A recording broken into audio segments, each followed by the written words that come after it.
She came to Dubai with the hope of building a future, but what Carmen didn't know was that her arrival was the beginning of her downfall. Samir, a man with the wealth and power to destroy lives, slowly wove a web around her, turning her from a hopeful young woman into a pawn in his twisted game. Promises of a better life, gifts that seemed too good to be true, and a career promotion that was nothing but a trap. But when Carmen finally saw the truth, the price of her realization was her life. The shocking truth behind her death will leave you questioning everything you thought you knew. Carmen had always been the quiet one. Born in the small, bustling town of Tagum in the Philippines, she was used to the hum of daily life, the chatter of neighbors, the sound of roosters crowing at dawn, the smell of rice cooking on the stove. But she had never been content with the simplicity of her rural life. She dreamed of something more, something beyond the mountains and the rice fields, something that could give her family a better future. And so, at 22, with nothing but a small suitcase and a heart full of hope, she boarded a plane to Dubai. The moment Carmen arrived at Dubai International Airport, she was struck by the city's overwhelming size and brightness. It was as if the skyline itself had been carved out of steel and glass, reaching far into the clouds. The heat of the desert air felt oppressive, but she welcomed it as a sign that she was no longer in the Philippines, no longer bound by the familiar, and that she had entered a world full of promise. Still, she felt a tinge of fear that gnawed at her as she stood in the busy terminal, surrounded by strangers who spoke in languages she didn't understand, their faces hidden behind sunglasses and scarves. This was a different world. Her new job was at a prestigious wellness center in Jumeirah, one of the wealthiest and most exclusive areas of Dubai. It was a far cry from the simple spa she had worked at back home.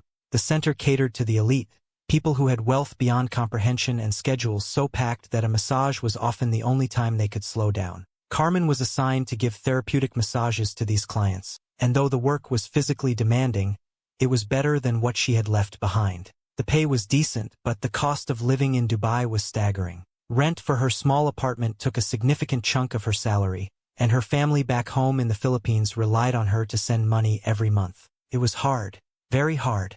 She quickly learned that Dubai was a city of contrasts. The stunning wealth that surrounded her was built on the backs of workers like herself, people who came from all over the world hoping to make a better life. But even in this city of dreams, there were no guarantees. Carmen's life, while better than what she had in Tagum, was not the fairy tale she had imagined. She worked long hours and barely had enough time to rest before another client would walk through the door. One client, in particular, stood out to Carmen. Samir Al-Kalba was a regular at the wellness center, and he had a presence that was hard to ignore. He was in his mid-30s, tall and well-groomed, with sharp features that gave him an air of authority. Every time he entered the spa, there was an almost magnetic quality about him, as if he carried with him an invisible aura of power. His clients often looked at him with respect, and he returned their nods with a quiet confidence. Carmen had seen many wealthy men come and go, but Samir's charisma was different. He wasn't arrogant like some of the others, nor was he overly familiar. He exuded a calm, collected energy that made Carmen curious. At first, their interactions were simple and professional. Samir booked regular therapeutic massages, complaining about stress from work or travel. He was polite, always tipping generously, and never pushed for more than the service Carmen was hired to provide. But soon, their conversations shifted. Samir would ask Carmen questions about her life, her family, her dreams. He was different from the other clients who treated her like a mere service provider. Samir seemed genuinely interested in her, though Carmen, wary of the blurred line between customer and service worker, kept her answers surface level. Yet, there was something in his eyes that made her feel like he was paying attention, really paying attention, to what she had to say. As weeks went by, Samir's appointments became more frequent, and the lines between their professional relationship and personal interactions began to blur. He shared stories about his work as a hospitality consultant, claiming to help with his uncle's tourism projects in the city. He spoke about his powerful uncle, Sheikh Samir Al-Kalba, the interior minister of the UAE, with such reverence that Carmen couldn't help but feel awe. He painted a picture of a life that seemed so far removed from her own. He told her about his family's deep political connections and about the luxurious events he attended. Carmen listened, wide-eyed, fascinated by the world he described. She had never been so close to such power. And then it started.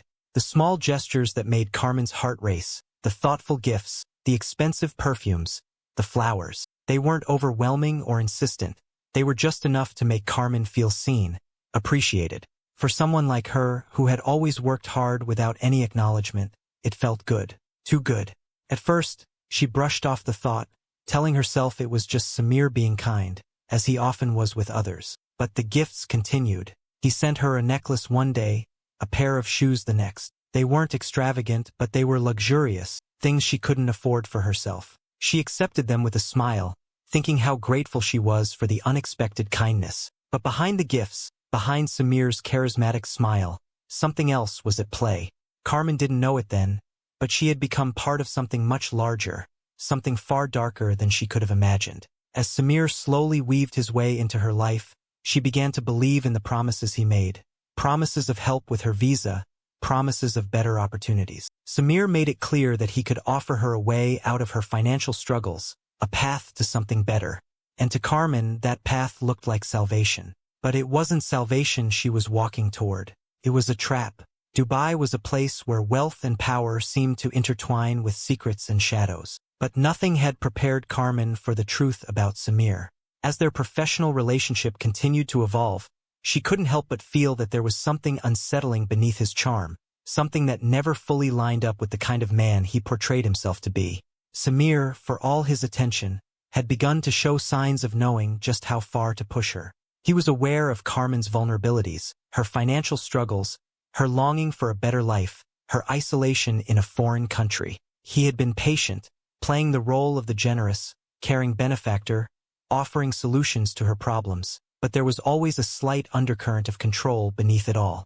Carmen didn't realize it yet, but Samir was not just the charming, successful consultant he had led her to believe he was. Behind closed doors, Samir was far more than a man simply helping a young woman make her way in the world. Carmen began to catch snippets of conversations that hinted at a far darker side of his life. His claims of consulting for the tourism sector and his ties to the influential Sheikh Samir Al-Kalba were not what they seemed. Carmen overheard him once speaking to a colleague, discussing the details of a network, one that used his position and influence to lure young women into exploitative situations. It was clear now, Samir wasn't just offering Carmen a visa or gifts. He was grooming her, preparing her for something she had no idea she was about to become part of. Samir knew exactly what buttons to press. Every conversation, every gift, every whispered promise of a better future was part of a larger plan. He exploited Carmen's need for stability, her yearning to be seen, to be wanted. As the months passed, she had slowly become dependent on his attention, on the idea that Samir could offer her a way out of her struggles. Little did she know, she was already entangled in his web, just another cog in the machinery of his far-reaching exploitation. Then came the offer that would change everything. One evening, after their usual massage session, Samir presented Carmen with an opportunity. He told her that a new spa location was opening in a different part of the city, one that catered to an even wealthier clientele. He explained that they were looking for someone to train the new Filipino staff at this location, and that he thought Carmen would be perfect for the job. The role, he promised, would elevate her career and give her more responsibility. Carmen, eager to improve her life and take advantage of any opportunity that might come her way, was excited. Samir assured her that this new role could also help her secure better legal status in Dubai, which was an issue she had been struggling with. The promise of security, of stability, was too tempting to resist. Samir spoke of her promotion as a stepping stone toward something even greater. He painted a picture of a future where she could finally thrive, and for the first time in a long while, Carmen began to believe in the dream he was selling her. But when Carmen visited the new spa location, the reality of Samir's world hit her with full force. The moment she walked through the door, something didn't feel right. The spa was dimly lit, sterile, and the atmosphere was oppressive. She was led to a small back room, where she met the other Filipino women who had been hired to work there. At first, their faces seemed familiar. Many of them were women she had seen at the wellness center, but their expressions were different now. They looked frightened, worn down, and far too young to be in a place like this. As Carmen spoke with them, it became clear that these women were not there to work as legitimate employees. Their passports were confiscated, and they were told to keep their heads down and obey Samir's rules. They had no freedom, no control over their own lives. They were trapped. Carmen's stomach twisted as she realized the depth of what Samir had been hiding from her all this time. One girl, barely older than Carmen, whispered to her in a trembling voice. She explained that Samir had told them that Carmen was promoted to manage the operation at the new location, that she was being groomed to lead the others. Carmen's heart sank as she understood the implication. She wasn't being given a career opportunity. She was being prepared to take on the same role these women had been forced into. She had been manipulated from the start, each gift, each promise, a part of Samir's plan to bring her into the fold of his exploitation network. The realization hit Carmen like a punch to the gut. She had believed in Samir's lies, in the image of success he had so carefully constructed for her. She had trusted him, trusted that he wanted to help her, when all along he had been using her as a pawn in a much darker game. Shaken, Carmen confronted Samir after what she had intended to be their final private session.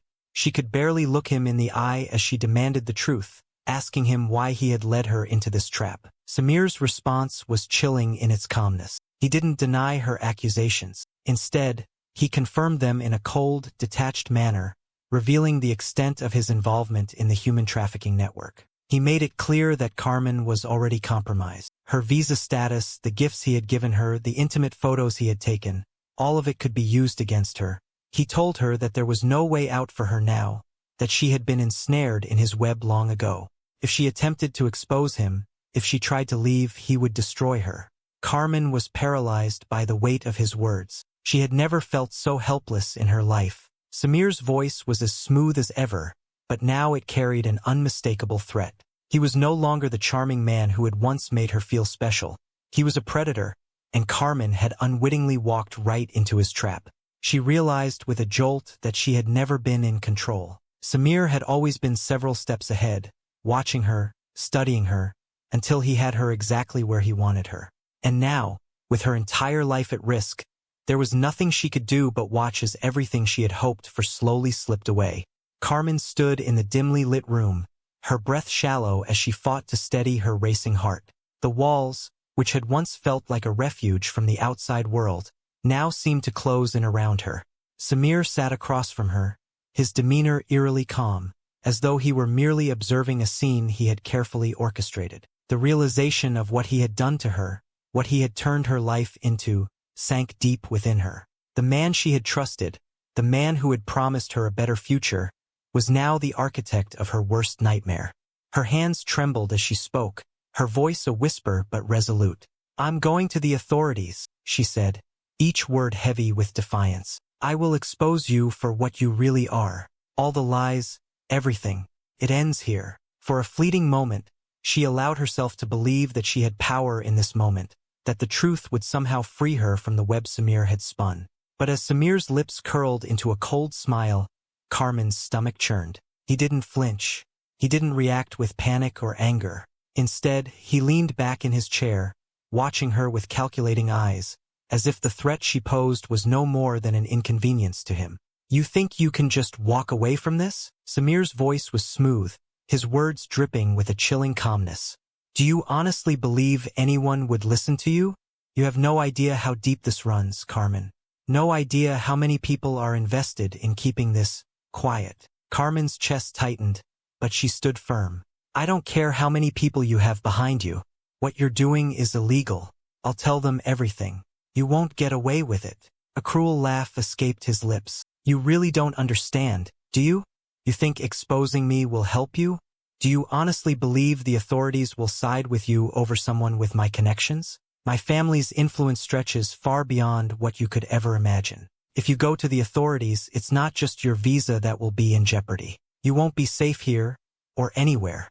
Her heart skipped a beat, the weight of his words settling like a stone in her stomach. Carmen had never fully understood just how dangerous Samir's world was, how carefully he had been pulling the strings in the background. He was untouchable, his connections too powerful for someone like her to challenge.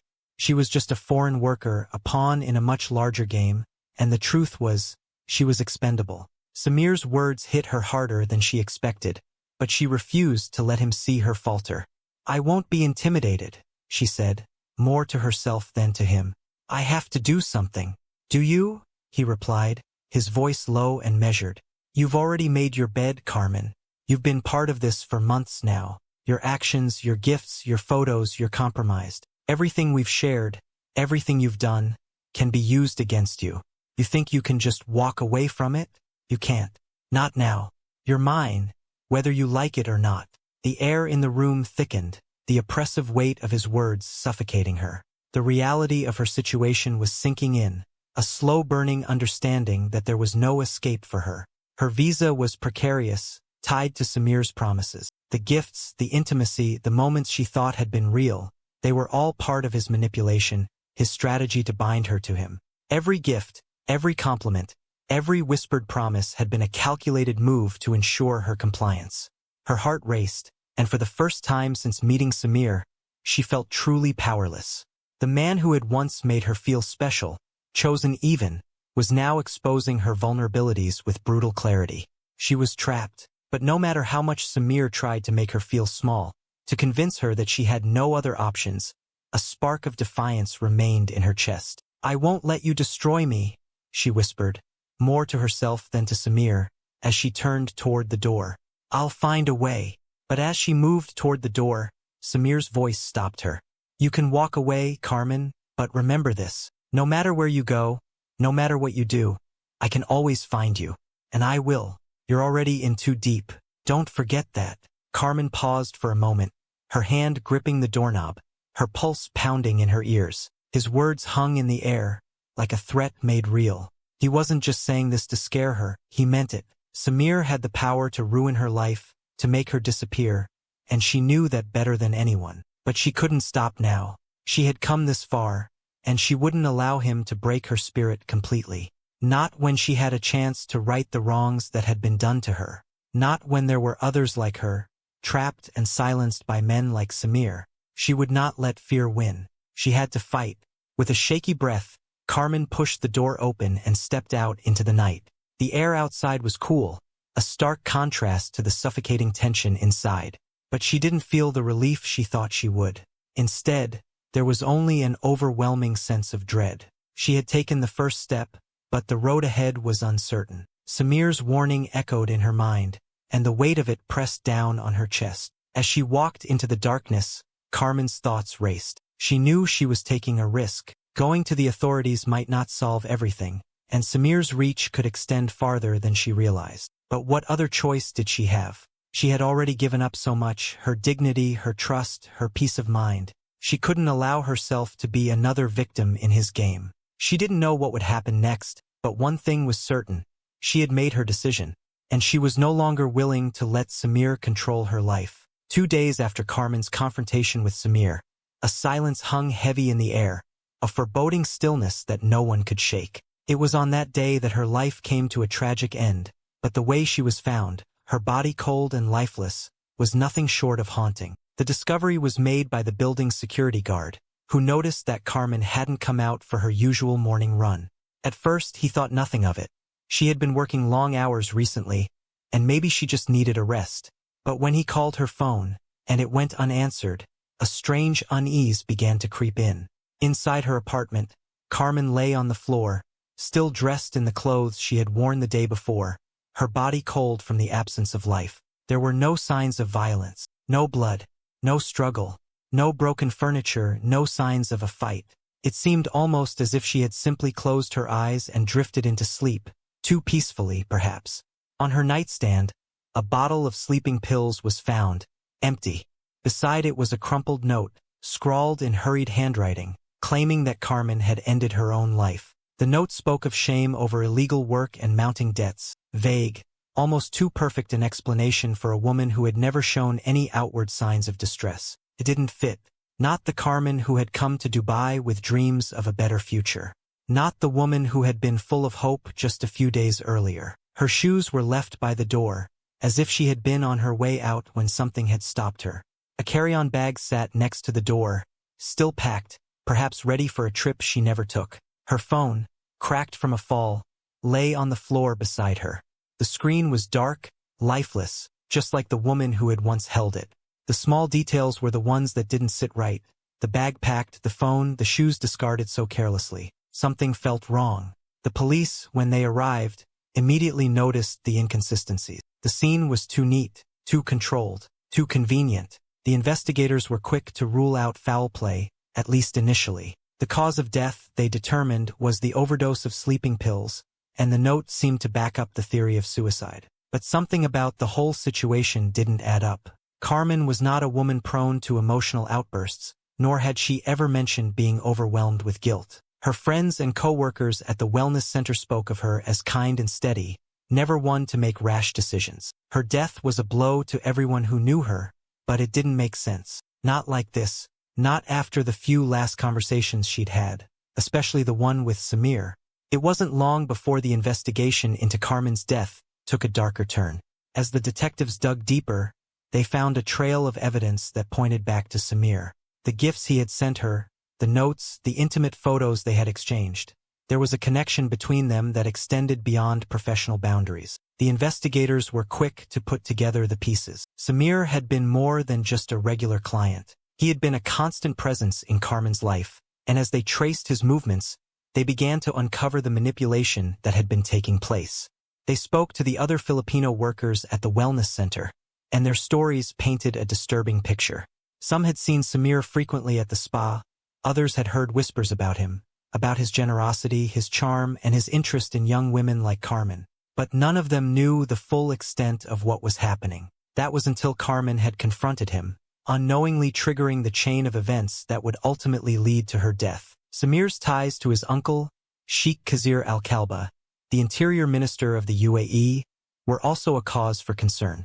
It didn't take long for the investigators to realize the influence Samir wielded through his family's connections. He was untouchable. His political ties and wealth had allowed him to operate under the radar for years, running a trafficking network that used his position as a cover. Carmen, though initially unaware of his true nature, had unknowingly become part of his operation, swept into his web of lies and manipulation. The authorities dug deeper into Samir's background, finding evidence that he had used his status and influence to exploit vulnerable women, many from the Philippines. Just like Carmen, his charming facade had been nothing but a mask for something much darker, something far more sinister. It was clear now that Carmen's death had not been the result of a simple overdose or a moment of weakness. It was a cold, calculated move by a man who had used her and discarded her when she became too much of a liability. Samir, however, was nowhere to be found. By the time the investigators began piecing together the full extent of his crimes, he had disappeared, his luxurious lifestyle and powerful connections providing him with the perfect cover. The police continued their investigation, but they were running out of time. Samir had slipped through their fingers once again. Carmen's family was left in shock, unable to understand what had happened to their daughter. They were told the story of her tragic death, but the truth, what had really happened to her, remained just out of reach.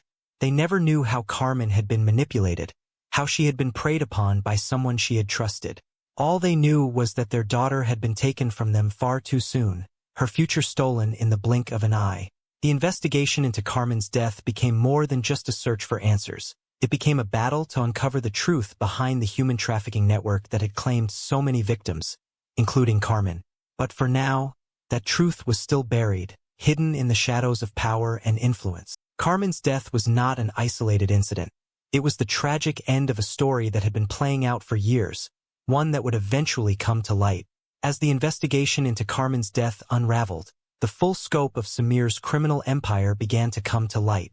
What had initially seemed like a single tragic incident soon revealed itself to be part of a much larger, more insidious network. Samir Al-Kalba, once seen as a successful hospitality consultant with ties to Dubai's elite, was exposed as the ringleader of a sophisticated human trafficking operation. His wealth, charm, and family connections had allowed him to target vulnerable women, particularly Filipino migrants like Carmen, under the guise of offering better opportunities for employment. Samir had used his position as a high-profile client at upscale spas, where young women often sought work, as a way to handpick his victims. He would identify those who were struggling financially, isolated in a foreign country, and eager for a better life. After gaining their trust, he would manipulate them into increasingly compromising situations, offering promises of financial stability, visas, and even false career advancements. What began as seemingly innocent acts of kindness Gifts, flattering attention, promises of help, slowly evolved into the grooming and coercion of these women, forcing them into lives of forced labor or sex work. The trafficking was hidden behind the facade of legitimate employment, using his family's political influence as a shield to avoid detection. His uncle, Sheikh Samir Al-Kalba, the powerful interior minister of the UAE, had provided a veil of protection that allowed Samir to operate unchecked for years. The vast influence of the Al-Kalba family made it almost impossible for any of Samir's victims to break free or seek justice. Carmen, like many others before her, had been a pawn in a game she never knew she was part of. By the time she discovered the truth, it was already too late. But her death had cracked open a world of corruption and exploitation that could no longer remain hidden. The authorities, upon uncovering the full extent of Samir's crimes, began closing in on him. His public image, carefully cultivated over the years, was shattered as his involvement in the trafficking ring was exposed to the public. The investigation revealed that Carmen's death was not an isolated incident, but rather a part of a much darker pattern of manipulation and exploitation. Samir had used his connections and power to keep his operation hidden, but the tragic end of Carmen's life had sparked a wave of public outrage that made it impossible for him to evade justice for long. In the days following the revelations, the public reaction was swift and unforgiving. Carmen's story became a symbol of the countless migrant workers who were preyed upon in the shadows, especially Filipino women who sought work in the UAE. Her death sparked widespread protests, with calls for better protections for migrant workers, particularly those from countries like the Philippines, who often found themselves vulnerable to exploitation. The outcry was not just in Dubai but resonated worldwide, as Carmen's story highlighted the systemic issues faced by those who came to the UAE in search of a better life, only to find themselves trapped in a web of deceit. Despite the influence and connections Samir had enjoyed, he could not escape the weight of his crimes. As the evidence mounted, the authorities were finally able to arrest him, dismantling the trafficking network he had spent years building. His political connections, once a shield for his actions, could no longer protect him. In the end, the powerful man who had once been untouchable was brought to justice, though it was a hollow victory in the face of the lives he had destroyed. Carmen's legacy, however, would not be forgotten. The investigation into her death, coupled with the exposure of Samir's network, led to significant reforms in the treatment of migrant workers in Dubai. While her family would never get back the daughter they had lost, Carmen's story became a rallying cry for change, a reminder that the fight for justice and human dignity had to be ongoing. The world watched as her death was transformed into a symbol of hope for the countless others who had been trapped in similar situations, their voices silenced by those in power. Carmen had come to Dubai with the dream of building a better life, of sending money back to her family and securing a future for herself. She had believed in the promises made to her, trusted in the kindness of a man who had preyed on her vulnerabilities. Her death, though tragic, served as a reminder of the harsh reality that even in a world saturated with information and technology, the truth could still be manipulated, and the innocent could be destroyed by those who held power.